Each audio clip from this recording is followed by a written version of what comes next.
안녕하세요. 주식 전환 남자입니다. 미국 정부에서 중국에 대한 HBM 고대역폭 메모리 수출 통제를 발표했습니다. 아직까지 9세대 메모리가 주력인 삼성전자 입장에선 중국 시장에 대한 의존도가 남아있죠. 타격이 클 수밖에 없습니다. 반면에 경쟁사의 SK하이닉스는 미국의 빅테크 기업들, 대표적으로 엔비디아를 주요 고객으로 확보하고 있잖아요. 상대적으로 영향이 적을 거다, 이렇게 보고 있습니다. AI 기술의 발전으로 반도체 시장이 지금 하루가 멀다 하고 급성장하고 있기 때문에 삼성전자도 HBM3E 4세대 제품의 매출 비중을 4분기까지 50%로 확대하겠다는 계획인데, 경쟁력 회복, 선두주자와의 격차를 좁히기에 지금 상황이 유리하지 않은 거죠. 기술적으로 저점 반등을 노리시지 말고 경쟁력이 확보가 되는 그 시점을 지켜보셔야 됩니다. 주식 투자 인구수가 1,400만 명이 넘는다고 합니다. 대한민국 사람 4명 중에서 1명은 주식 투자를 한다는 거고, 사실상 어른 중에서 절반은 주식 투자를 한다는 거죠. 이 대한민국 사람들이 다들 주식을 하는 이유가 뭘까요? 주식 투자가 폭발적으로 늘기 시작한 시점, 이 코로나 팬데믹 때부터였죠. 이게 뜻하는 건 하나입니다. 불안이죠. 일자리에 대한 불안, 미래 소득에 대한 불안, 스스로 대비하지 않으면 안 된다는 이 조급함, 그리고 아무리 열심히 일해도 10년, 20년을 일해도 우리는 집 한 채 사지 못한다, 이런 박탈감 때문에 원금 손실이라는 리스크를 감안하고서 주식시장에 아무것도 모른 채 맨손으로 뛰어든 겁니다. 다들 노력은 했다고 생각하죠. 종목 분석 보고 차트 공부도 해보고, 잘 몰라도 억지로 재무제표 찾아보면서 한 글자라도 더 눈에 넣고 머리에 담고 다들 이렇게 열심히 주식 투자하는데, 막상 주변을 보면 주식 투자에 성공했다는 사람 보신 적이 있으신가요? 아마 지인 중에 서울대 갔다는 사람, 사법고시 합격했다는 사람, 이런 사람보다도 더 희귀한 게 주식 투자에 성공한 사람일 겁니다. 그런데 이상하다고 생각한 적 없으세요? 왜 투자인데 공부를 하고 들어갔는데 성공할 확률은 실제 투자나 자영업이 아니라 복권 당첨에 더 가까울까요? 무언가 잘못됐다, 이렇게 느껴지지 않으세요? 공부를 더 하면 나아질까요? 재무제표를 직접 작성하는 회계사도 실패하는 게 주식 투자입니다. 공부가 답이 아니라는 거죠. 그렇다면 답이 뭐냐? 그 진실을 알려드리겠습니다. 구독자님들, 노력을 안 해서, 공부가 부족해서, 내가 욕심을 크게 부려서 그래서 주식 투자에 실패한 게 아니에요. 잘못을 해서 실패한 게 아니란 말이에요.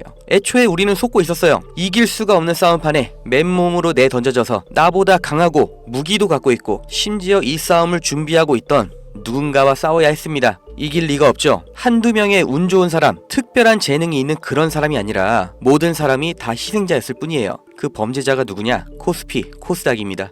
우리가 아무리 공부하고 좋은 기업을 발굴하고 분석해도, 장기 투자를 해도 의미가 없습니다. 이 물적 분할, 기업의 유망한 부분을 찢어서 새 회사로 다시 상장하는 거예요.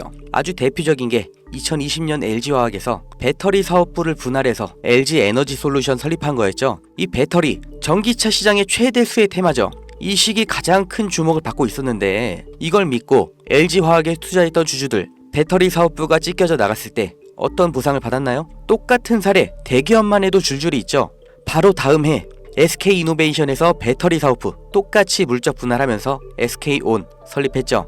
SK의 미래를 책임질 주요 사업인데, 이걸 알고 미리 SK이노베이션에 투자한 통찰력 있는 똑똑한 주주는 배신을 당한 겁니다. 또 카카오톡이라는 메신저를 플랫폼으로 활용해서 카카오페이, 카카오뱅크 전부 성공을 시켰죠. 그런데 카카오페이, 카카오뱅크 각각 따로 물적 분할을 해버렸어요. 카카오의 주주들은 뭐가 된 거죠? 내가 갖고 있는 주식에서 가장 중요한 부분이 그냥 찢겨져 나간 거예요. 손해는 개미가 봤죠. 오너는 손해를 봤나요? 전혀 아니죠. 10,000원짜리 한 장이었던 게 1,000원짜리 10장이 됐을 뿐이에요. 오히려 나눠먹기, 돌려쓰기 더 편해진 거죠. 일반 주주들, 개미들만 일방적으로 당하는 겁니다. 어떻게 이렇게 뻔뻔하게 할 수가 있어요? 미국에서 이런 짓 하면 박살납니다. 미국 세법에 섹션 355라는 게 있습니다. 물적 분할의 조건을 다른 거예요. 여기 써있죠. 디스트리뷰션, 분할, 스탁, 주식과 증권을 나눌 때, 분할을 할 때 어떻게 해야 되냐? 실질적인 사업 목적이 따로 있어야 되고, 최소 5년 이상 독립적으로 운영을 하고 있었어야 되고, 자회사 80% 이상의 통제권을 갖고 있어야 되고, 분할된 주식도 기존 주주들에게 공정하게 분배를 해야 된다. 이런 여러 가지 조건을 다 만족해야 돼요. 이걸 무시하고 그냥 물적 분할을 하면 바로 엄청난 세금 폭탄이 날아옵니다.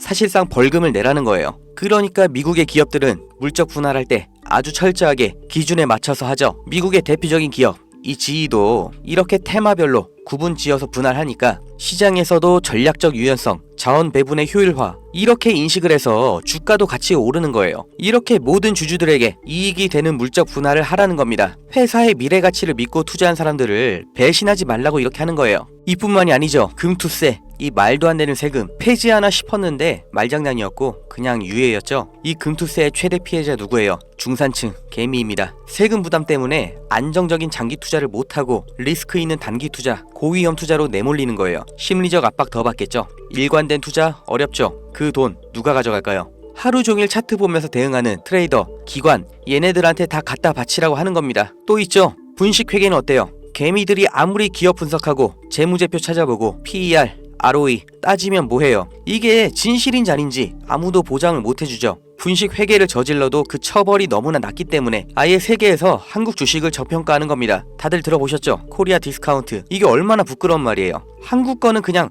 낮춰본다는 거예요. 미국에서 엔론 사태 벌어졌을 때는 CEO가 24년형, 우리나라에서 대우 사태 때는 형 집행정지, 대통령 특별사면, 대한민국의 모든 상장 기업에 세력이 안 붙은 종목이 없다고 하죠. 저라도 돈이 많으면 주식으로 이렇게 장난치겠어요. 무조건 이기는 게임이잖아요. 있는 사람, 가진 사람들끼리 알아서 판 짜서 해먹고 개미들은 아무리 노력해도 결국 당할 수밖에 없는 이 불합리한 콜로세움, 이게 코스피, 코스닥의 정체입니다. 이 짜여진 판에서 개미가 혼자 준비해봤자 그냥 먹잇감이에요. 그럼 우리는 어떻게 해야 되냐? 그 답을 알려드리겠습니다. 들어오세요. 트럼프가 당선 확정되고 제가 무슨 주식을 샀는지, 환율이 1450원 찍으면 제가 무슨 종목 들어갈 건지 이 안에서 다 보여드립니다. 증명은 제가 할 거고 눈으로 보시고 따라오시면 됩니다. 종목 빼가는 유료방 업자인지 구독자님 맞는지 문자로 확인만 할 거고요. 유료 아닙니다.